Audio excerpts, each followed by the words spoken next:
ಗುರುರ್ಬ್ರಹ್ಮ ಗುರುರ್ವಿಷ್ಣು ಗುರುರ್ದೇವೋ ಮಹೇಶ್ವರ ಗುರುರ್ಸಾಕ್ಷಾತ್ ಪರಬ್ರಹ್ಮ ತಸ್ಮೈ ಶ್ರೀ ಗುರವೇ ನಮಃ. ಚಿದಂಬರ ನಮಸ್ತೇಸ್ತು ಚಿಂತಿತಾರ್ಥಪ್ರದಾಯಿನೇ ಔದುಂಬರ ಸದಾವಾಸ ಚಿದಂಬರ ನಮೋಸ್ತುತೆ. ಎಲ್ಲ ಆತ್ಮಜ್ಯೋತಿಗಳಿಗೆ ಸಾಷ್ಟಾಂಗ ಪ್ರಣಾಮ. ರಾಜಾರಾಮ್ ಮಹಾರಾಜರವರ ಅಭಂಗವನ್ನು ನೋಡೋಣ. ನಾನು ಆತ್ಮ, ನಾನು ಆತ್ಮ, ನಾನು ಆತ್ಮಸ್ವರೂಪನಿರುತ್ತೇನೆ, ಆ ಚಿದಂಬರನ ಸ್ವರೂಪನಿರುತ್ತೇನೆ. ಇದನ್ನು ಧಾರಣೆ ಮಾಡೋದು ಧ್ಯಾನದ ಮುಖಾಂತರ, ಜಪತಪ ಅನುಷ್ಠಾನಗಳ ಧ್ಯಾನದ ಮುಖಾಂತರ, ಬರ್ತಾ ಬರ್ತಾ ಧ್ಯಾನದ ಮುಖಾಂತರ ಇದನ್ನು ಧಾರಣೆ ಮಾಡೋದು. ಧಾರಣೆ ಅಂದರೆ ಸ್ವೀಕಾರ ಮಾಡೋದು. ಏನು? ನಾನು ಭಗವಂತನ ಸ್ವರೂಪನಾಗಿರುತ್ತೇನೆ, ಭಗವಂತನವನಾಗಿರುತ್ತೇನೆ, ಚಿದಂಬರನವನಾಗಿರುತ್ತೇನೆ ಅಂದರೆ ಏನಪ್ಪ? ಹೆಂಗಾಗ್ಬಿಡುತ್ತೆ ಇದು ಒಮ್ಮೆಲಿಗೆ? ನಾನು ಎಲ್ಲರೂ ಹೇಳ್ತಾರೆ, ಈಗ ನಿಜಾತ್ಮ ಬೋಧದಲ್ಲಿ ಹೇಳ್ತಿದ್ದಾರೆ, ಏನಪ್ಪ ನಾನು ಚಿದಂಬರನ ಸ್ವರೂಪ ಇರ್ತೀನಿ. ರಾಜಾರಾಮ್ ಮಹಾರಾಜರಿಗೆ ಬೋಧನೆ ಮಾಡಿದ್ರು ಚಿದಂಬರ ಸ್ವಾಮಿ, ಏನು? ನೀನು ಆತ್ಮಸ್ವರೂಪ ಇದೆಯಪ್ಪ, ಸರ್ವವ್ಯಾಪಕ ಇದೆಯಾ ನೀನು, ಆದರೆ ನಮ್ಮ ಅನುಭವಕ್ಕೆ ಇದೇನು ಬರ್ತಾ ಇಲ್ಲಪ್ಪ, ಏನು ಮಾಡೋದು? ಹೆಂಗೆ ಬರಬೇಕಿದ್ದು ನಮ್ಮ ಅನುಭವಕ್ಕೆ? ಅಂದರೆ ನಮ್ಮ ಅಂತರಂಗದಲ್ಲಿ, ನಮ್ಮ ಅಂತರಾಳದಲ್ಲಿ ವಿಕಾರಗಳನ್ನು ನೋಡಬೇಕು. ಫಸ್ಟ್ ನಮ್ಮಲ್ಲಿರುವ ಅವಗುಣಗಳನ್ನು ಚೆಕ್ ಮಾಡಬೇಕು, ದೋಷಗಳನ್ನು ಚೆಕ್ ಮಾಡಬೇಕು. ಈ ಪರಮಾರ್ಥದ journey it's an individual personal journey. ಇದಕ್ಕೆ ಯಾರ್ಯಾರಿಗೂ ಸಂಬಂಧ ಇಲ್ಲ. ಇಲ್ಲಿ ಅವ್ರ ದೋಷ ನೋಡೋದು, ಇವ್ರ ದೋಷ ನೋಡೋದು. ಪರಮಾರ್ಥಕ್ಕೆ ಬಂದ್ಬಿಟ್ಟು ನಾವೇನು ಮಾಡ್ತೀವಪ್ಪ, ಇನ್ನೊಂದು ಸಂಸಾರ ಕಟ್ಕೊಂಡ್ಬಿಡ್ತೀವಿ.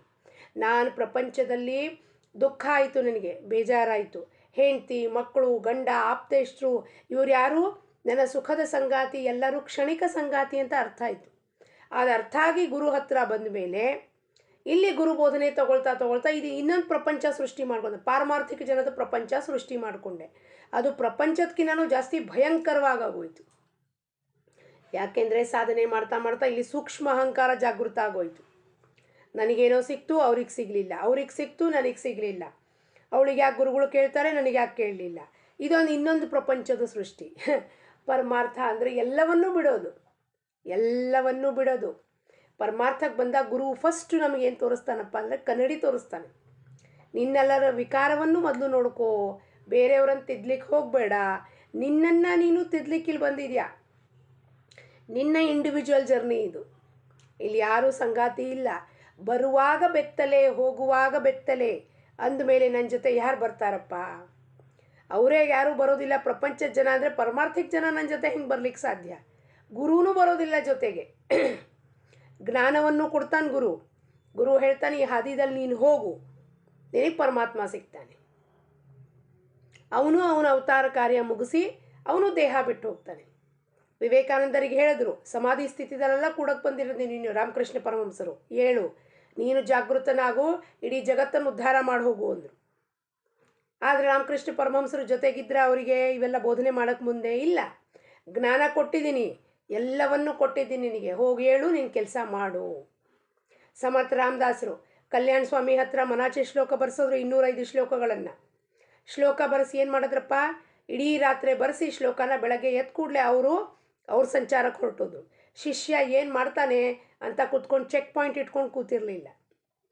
ಶಿಷ್ಯನಿಗೆ ಹೇಳ್ಕೊಟ್ಟಿದ್ದಾಯಿತು, ಶಿಷ್ಯ ಮುಂದೆ ಅದನ್ನು ಹೆಂಗೆ ಅಳವಡಿಸ್ಕೋತಾನೆ ಜೀವನದಲ್ಲಿ, ಅದನ್ನು ತೊಗೊಂಡು ಆ ಗುರು ಕಾರ್ಯನ ಹೆಂಗೆ ಮುಂದುವರಿಸ್ತಾನಪ್ಪ, ಅದೆಲ್ಲ ಟೆಸ್ಟು ಶಿಷ್ಯನಿಗೆ. ಪಕ್ಕದಲ್ಲಿ ಕೂತ್ಕೊಂಡು ಅಚ್ಚ ಮಾಡೋದಿಲ್ಲ ಗುರು. ಅಂತರಂಗದಲ್ಲಿ ಅಂದರೆ 4 ಲೆವೆಲ್ನಲ್ಲಿ, ಮನಸ್ಸು ಬುದ್ಧಿ ಚಿತ್ತ ಅಹಂಕಾರ, ಈ 4 ಲೆವೆಲ್ನಲ್ಲಿ ನಮ್ಮ ವಿಕಾರಗಳನ್ನು ನೋಡಬೇಕು. ಮನಸ್ಸಿನಲ್ಲಿ ವಿಚಾರ ಬರೋದು ಎಲ್ಲಿ ಕಡೆ ಕರ್ಕೊಂಡು ಹೋಗ್ತಿದೆ? ಪ್ರಪಂಚದ ಕಡೆಗೋ ಪರಮಾರ್ಥದ ಕಡೆಗೋ. ಬುದ್ಧಿ ಸಾಪೇಕ್ಷ ಏನು ಕೊಡುತ್ತೆ? ಬುದ್ಧಿ ಸಂಕಲ್ಪ ವಿಕಲ್ಪ ಮಾಡ್ತಾ ಇರುತ್ತೆ. ಬುದ್ಧಿ ಚಿತ್ತದಲ್ಲಿರುವ ಜನ್ಮ ಜನ್ಮಾಂತರದ ವಾಸನೆ ಹಿಂದೆ ಬೀಳ್ತಿರ್ತವೆ. ಅಹಂಕಾರ ಮಹತ್ತತ್ವ, ಅದು ಎಲ್ಲವೂ ಸೇರಿ ಅಂತರಾಳದಲ್ಲಿ ವಿಕಾರ ಉದ್ಭವ ಮಾಡುತ್ತೆ. ಆ ವಿಕಾರ, ನನ್ನಲ್ಲಿರುವ ವಿಕಾರವನ್ನು ನೋಡಿ ಹುಡುಕಿ ಅದನ್ನು ಶ್ರದ್ಧಾಪೂರ್ವಕವಾಗಿ ದೂರ ಮಾಡಬೇಕು. ಗುರು ಕೊಟ್ಟಿರೋ ಜ್ಞಾನದಿಂದ ಅವನ ಆಜ್ಞೆಯಂತೆ ಅದನ್ನು ದೂರ ಮಾಡಿ ನನ್ನನ್ನು ನಾನು ಆತ್ಮಸ್ವರೂಪದಲ್ಲಿ ನೆಲೆಸಬೇಕು ಅಂತ ರಾಜಾರಾಮ್ ಮಹಾರಾಜರು ಈ ಅಭಂಗದ ಮುಖಾಂತರ ತಿಳಿಸ್ತಾರೆ. ಪ್ರೇಮ ಭಕ್ತಿ ಭಾವಮನಿ ಸದಾ ಭೋಗತಿ ಉನ್ಮನಿ ಅಹಂಭಾವತೋ ಸಾಂಡುನಿ ದಯಾ ಕ್ಷಮಾ ಜಾಚೆ ಮನಿ ಪರೋಪಕಾರೆ ಸದಾ ದೇಹೆ ಬಹುತ ಉದ್ಧರತಿ ಪಾಹೆ ದಾಸಮಣೆ ಚಿದಂಬರ ತಯಾ ಭೇಟವಿ ಈಶ್ವರ. ಈಶ್ವರ ನಿಯಾಮಕನಾಗಿದ್ದಾನೆ, ಅಂದರೆ ಕಂಟ್ರೋಲರ್ ಆಫ್ ದ ಲೈಫ್, ಸಮಸ್ತ ಜೀವರಾಶಿಗಳ ಕಂಟ್ರೋಲರ್ ಆಫ್ ಲೈಫ್, ಇಡೀ ಬ್ರಹ್ಮಾಂಡಕ್ಕೆ ಕಂಟ್ರೋಲರ್ ಶಿವ ಪರಮಾತ್ಮ ಆ ಚಿದಂಬರ. ಕರ್ತ ಕರವಿತ, ಕರ್ತಾನೂ ಅವನೇ, ಮಾಡಿಸೋನೂ ಅವನೇ, ಮಾಡೋನೂ ಅವನೇ. ಈ ಬೀಜ ಹಾಕ್ತಾನೋ ಒಬ್ಬರ ತಲೆ ಒಳಗೆ, ಇದನ್ನು ಮಾಡಿ ಹೋಗು, ಮಾಡಿಸೋನು ಅವನೇ ಆ ದೇಹದ ಮುಖಾಂತರ, ಆ ಫಲ ಕೊಡೋನು ಅವನೇ. ಅಂದಮೇಲೆ ನಮ್ದೇನಿದೆಯಪ್ಪ ಇಲ್ಲಿ? ಏನೂ ಇಲ್ಲ. ಅಂಥವನು ಈಶ್ವರನ ಭಕ್ತಿ ಮಾಡಬೇಕು. ಭಕ್ತಿ ಕೇವಲ ಬಾಹ್ಯವಾಗಿ ನೋಡೋದಲ್ಲ. ಪೂಜೆ ಮಾಡ್ತೀನಿ, ಹೂ ಏರಿಸ್ತೀನಿ, ಆರತಿ ಮಾಡ್ತೀನಿ, ನೈವೇದ್ಯ ಮಾಡ್ತೀನಿ, ಇದು ಭಗವಂತನಿಗೆ ಅಪೇಕ್ಷಿತವಿಲ್ಲ. ಇದು ಷೋಡೋಪಚಾರ, ಶಿಷ್ಟಾಚಾರ, ಇದು ಸಿಂಬಾಲಿಕ್. ನಾವು ಅದಕ್ಕೆ ಇಂಗ್ಲೀಷ್ನಲ್ಲಿ ಸಿಂಬಾಲಿಕ್ ಅಂತೀವಿ. ಅಂದರೆ ಇದನ್ನು ಮಾಡಬೇಕು. ಯಾಕೆಂದರೆ ಇದರಿಂದ ದೇಹದಂಡನೆ ಆಗುತ್ತೆ ಕರ್ಮದಿಂದ. ಆದರೆ ಅದು ಕರ್ಮಠಪಣ ಆಗಬಾರ್ದು. ಇದನ್ನು ಇಷ್ಟನ್ನು ಮಾಡ್ಕೋತಾ ದೇಹ ಕೂತಿದೆ ಪೂಜಾ ರೂಮ್ನಲ್ಲಿ, ಮನಸ್ಸು ಎಲ್ಲೆಲ್ಲೋ ತಿರುಗಾಡ್ತಿದೆ. ಅಂಥ ಪೂಜಾ ನೈವೇದ್ಯ ಆರತಿಯಿಂದ ಏನೂ ಉಪಯೋಗ ಇಲ್ಲ. ಭಕ್ತಿಯಲ್ಲಿ ಬದಲಾವಣೆ ಆಗಬೇಕು. ಹೆಂಗಪ್ಪ?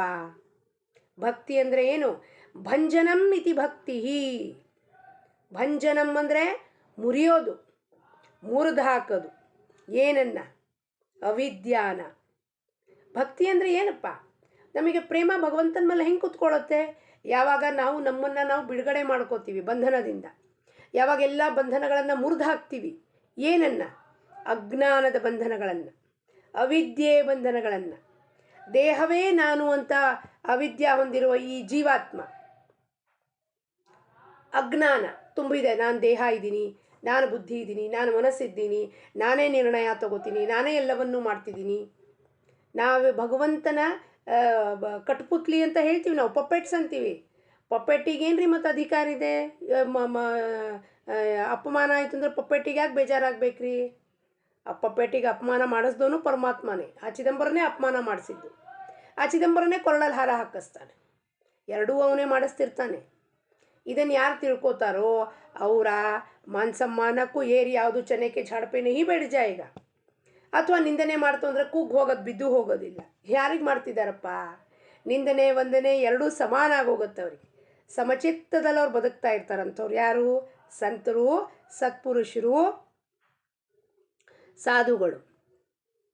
ದೇಹವೇ ನಾನು, ಇದೇನಪ್ಪ? ದೇಹಭಾವ ಇರೋದೇ ಇದಕ್ಕೆ ಅವಿದ್ಯಾ ಅಂತಾರೆ, ಅದಕ್ಕೆ ಅಜ್ಞಾನ ಅಂತಾರೆ.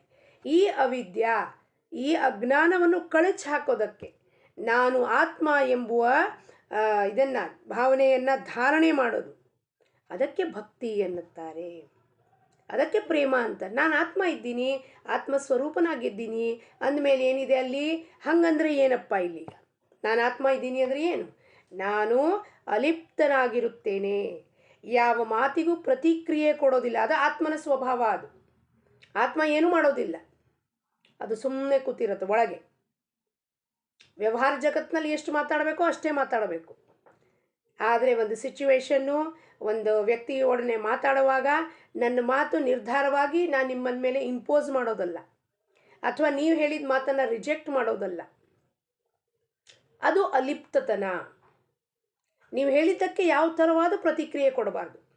ಎಸ್ ಇಲ್ಲ, ನೋ ಇಲ್ಲ, ಏನೂ ಇಲ್ಲ.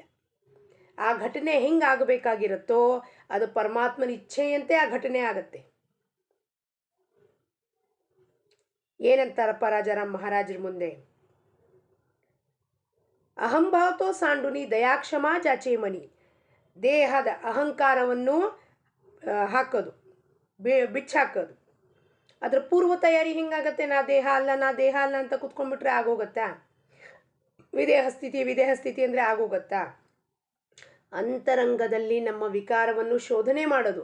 ನನಗೆ ಯಾಕೆ ಕ್ರೋಧ ಬರುತ್ತೆ? ನನಗೆ ಯಾಕೆ ಸಿಟ್ಟು ಬರುತ್ತೆ? ನನಗೆ ಯಾಕೆ ಒಬ್ಬರ ಮೇಲೆ ಅಸೂಯೆ ಬರುತ್ತೆ? ಪರಮಾರ್ಥದಲ್ಲಿ ಬಂದು ಯಾಕೆ ಇನ್ನೂ ಲೋಭ ಹೋಗಿಲ್ಲ ನನಗೆ? ಯಾಕೆ ನನಗೆ ಮಾನ ಸಮ್ಮಾನದ ಆಸೆ ಇದೆ? ಯಾಕೆ ನನಗೆ ಜನ ನನ್ನನ್ನು ವಾವ ಅನ್ನಬೇಕು ಅನ್ನೋದು ಇಚ್ಛಾ ಇದೆ? ಇದು ನಮ್ಮ ವಿಕಾರಗಳನ್ನು ನೋಡೋದು, ತಿಳ್ಕೊಳ್ಳೋದು, ಅರಿತ್ಕೊಳ್ಳೋದು. ಆಮೇಲೆ ಅದನ್ನು ನಿಷ್ಠೆಯಿಂದ, ಶ್ರದ್ಧೆಯಿಂದ, ಅವೇರ್ನೆಸ್ಸಿಂದ ಅದನ್ನು ಬಿಟ್ಟು ಹಾಕೋದು, ದೂರ ಮಾಡೋದು. ದೈವಿ ಗುಣಗಳನ್ನು ಸ್ವೀಕಾರ ಮಾಡೋದು. ನನ್ನಲ್ಲಿರುವ ದೈವಿ ಗುಣಗಳು ಏನು?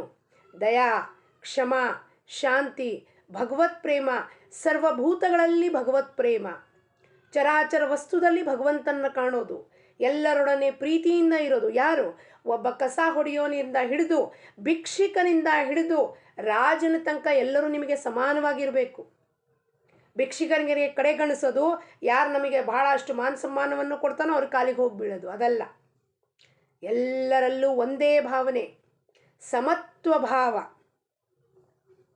ಒಂದು ಕಡೆ ನಮ್ಮಲ್ಲಿ ಸತ್ವಗುಣ ವೃದ್ಧಿಯಾಗಬೇಕು, ಆ ದೈವಿ ಗುಣ ಸಂಪಾದನೆಯನ್ನು ಮಾಡಬೇಕು.